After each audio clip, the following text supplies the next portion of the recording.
Chameleon ne Nobert. Ibane kyo nayogeddeko ne Nobert. Chameleon yabudde na ayina ensonga ze yayogedde ku nsonga za Nobert. Naye Nobert naye ayina ebibuuzo bye. Lwakwabadde yagendako mu kyalo. Yagenda kuloga. Yagenda kukola ki? Omulamu. Ate bamukuba ddi bamukubye jjojjuzi wano olubadde lwakumeka conference ya Wiro. It was yesterday but one. Nagenda amulopere.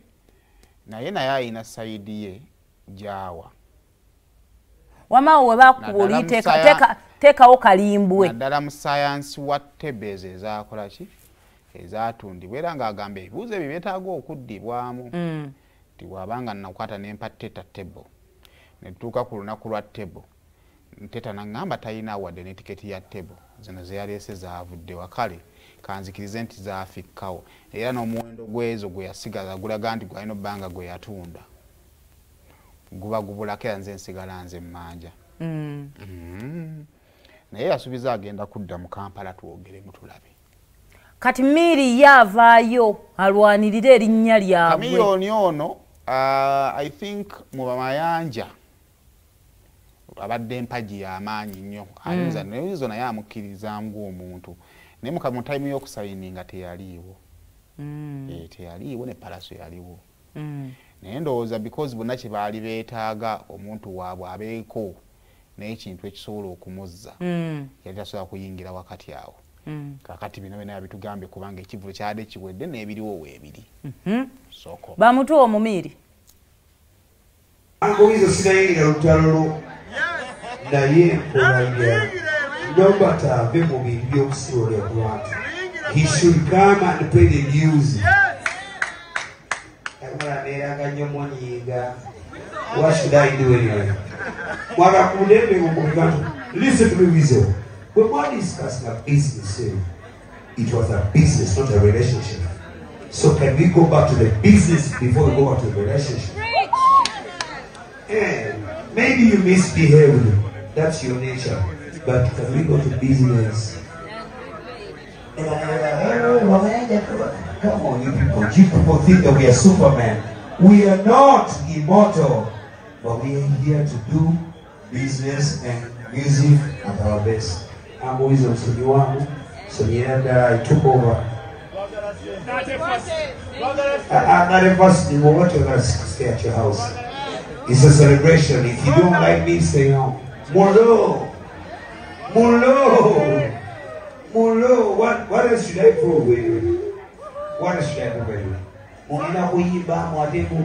Come on. Uncle Weasel, legally we seasonally, I accept that.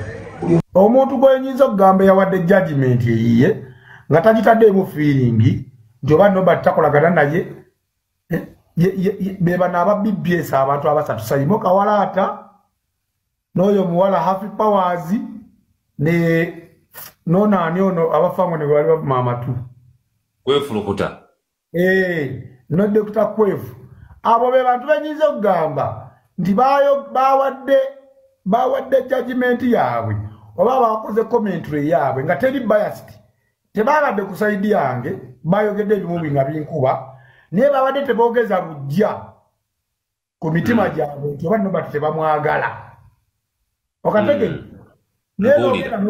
kati omuntu nga Sendi ajja kuwa judgment ye kubanga wamumu obulango yakunyaga Sendi bwe kono w'amatu Anyway, mu byonna ekyamazima mama speech ya Chameleon sina kyempuliddemu epalira nakyo nyawummuliramu ziri mwana musanvu tugenda kukola gundi naye mu byonna nga tumaliriza ensonga ya Nobert ensonga Nobert giwakola kwe kumala okukuba nti n'ogenda mu kyalo oloope gwe nange kakuwa ensooka lopa mama nga kuwalanira nga lumu ekyo wakola kibi oba Nobert mama muleete e Kampala nga bakuba ogenda kumpi but Nobert ekibinja ekisinga okuba Nobert ekyamazima balina akasajja ku mutima ate nga kibi akasajja akakyate era Nobert yakola abalabe bangi ng'ajja kati waliwo facts zetuli mu kubuuka zetali mu kuwabudde. I'm not saying ndi mutuufu kubanga Nobert wasaswa. But I think we talked about that thing in a Kwef. Chovolanga ya highlighting ku channel ya Kwef. Genda ku Dr. Kwef channel labe ensonga zetu. Nti cheja mazima waliwo abali mu kukola judgment bagamba nti tukufunye. Twakugamba. Ekyo kituufu naye waliwo facts ezimwe zirina okutunulira Chovola nti nze ngamba we need a reconciliation tetanga ali wali wizonga kakkanye tuddeyo mu mpapula. Olutambula mu ba celebrities.